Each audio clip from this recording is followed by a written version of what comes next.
Welcome back to the Tiny Lab build site. Today is a very exciting day because we get electrified.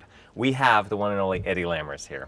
Eddie is here in Florida, and he helped with the building of a little project that you might have heard of called Universal Studios Orlando. He was an on-site supervisor. So he was there project managing all of these different creative problems that were happening, which comes in really handy here because we have all these weird problems, like we want to be off-grid and we're really small and we're going to have a PV system and we're trying to get 240 volts out of a 120 that we plug into the blah, blah, blah. So we'll talk about all this stuff today, but we're going to be able to tonight, Eddie promises that we're going to be able to light up our RAB LED lighting. We're going to be able to activate our Outback power system. We're going to be able to start plugging in the PV panels from Panasonic, and we're going to be able to start conditioning the space with the ventilation system from Broan and with the ductless mini split from Mitsubishi. All these product partners have really come together to help make this project what it is. So Eddie, how did we prepare for today, and how do you feel about what we're about to do? Well, this is a unique experience to be able to take the project you're going on the road, and that's why it was nice to be involved in all the different features. So as you showed this to me, and we started looking at this before, that we just saw an empty trailer in a frame as you're framing it up. We took the time to design everything that you had, all the components from these great vendors of products that really lend to home performance, for the comfort of customers. So knowing that, before all this went up, we pre-wired everything and roughed it all in to have it set to the point we're at today, to finalize connecting into the panel, which now is going to distribute power out to all the RAB lights, back into the Mitsubishi mini split, coming off the Outback system. So this is really nice to be able to go back and take the technical expertise and add this for the tiny house that's going to go around the country to show people what they can have in their homes. And just a reminder, this is not a do-it-yourself video. We are not going to be teaching you how to do electricity. That is why somebody like me, who is a home performance expert, who knows diddly about electrical systems, goes to a licensed electrician to do all this stuff, because you can die if you do this wrong. Also, I could set my house on fire. I could do all kinds of stuff. So don't even mess around with it. If you're a tiny house person, I highly recommend that you get somebody who's qualified to actually help you with this. So that's why Eddie has been very patient coming out again and again from Orlando. It's a several-hour drive, and we've been planning and meeting and looking at all the components and going through all the specs, which I don't even know how to read. So it's been awesome to have him here. Let's go ahead and start on the process and watch what happens. Creative problem solving number one. We have our power system. All of the electricity that is going to be generated while we're on the road, hopefully, is going to be off-grid, because I don't want to have to be parked in an RV park or in a campground or in a Walmart parking lot. We want to be able to go wherever we want, so we want to be off-grid. That means that we're going to have to use solar PV, and it means that even when you're running on the grid, you will be plugged in using the same inverter. So Eddie, this is the Outback Flex Power 1. When we first started talking about this, I was telling you we needed an inverter and a charge controller and a battery bank and et cetera, et cetera. What was that like for you, knowing that you're a very experienced electrician, but maybe not necessarily with all these tiny house PV components? Well, it brought up one unique part, that you're going to be off grid, but there's times you're going to need power on the grid. So now we're needing two sources of power. But what was unique about this is that the Mitsubishi mini split requires 240 volts, which is standard in most homes.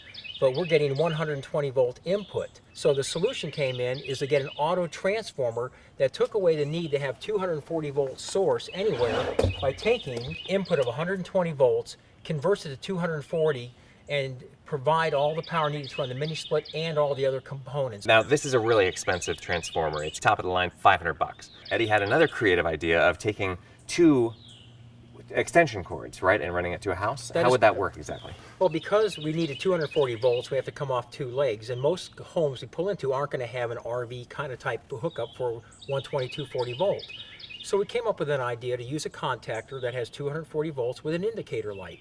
So with two regular 120 volt cords, we could plug into two different outlets that would provide different phase power to give us 240 volts. So conveniently, we could plug up, go to some place, plug in, and get that power without special need outlets or rig anything else up.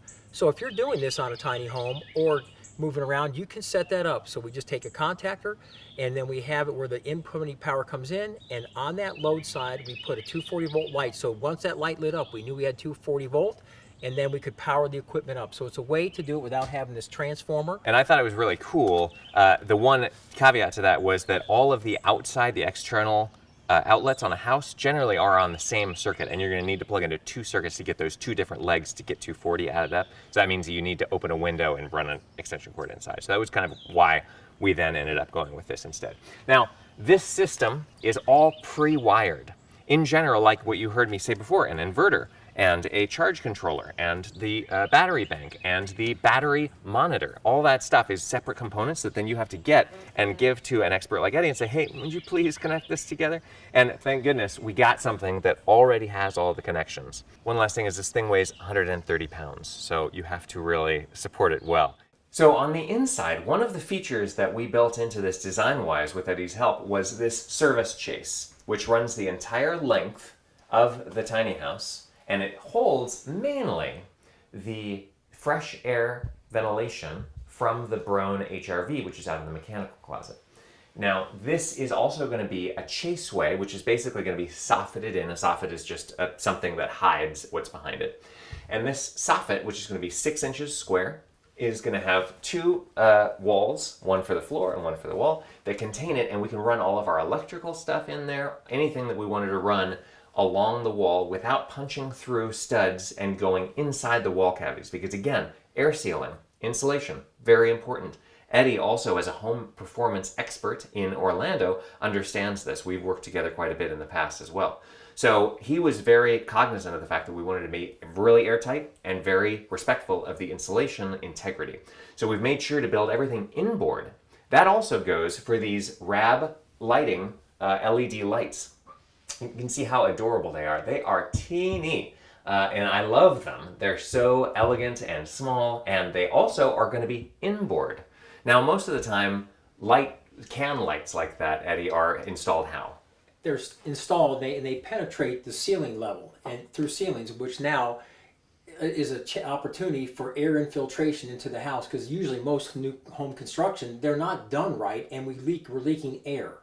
And that's the virtue of having it all inside the envelope, including the duct system that's in here. And this is lending to a healthy, safer home for the individual. So they will be enclosed. You won't see all of the wires and the casing and all that stuff. You'll see just the beautiful part, which is what they intended for you to see. Another excellent part about the lighting system is that it was very carefully designed by RAB Lighting. And it's not just because they're a product partner of ours and because we have a really cool tiny house. They do it for every single one of their clients. So if you go with a RAB Lighting package, you get this lighting design, which tells you basically that all of the rooms and all of the corners of the rooms are going to be well lit, and you're not going to have little dark spots or spots where it's like really bright and we have to constantly keep it at half brightness. We're going to go ahead and get started and get these things lit up.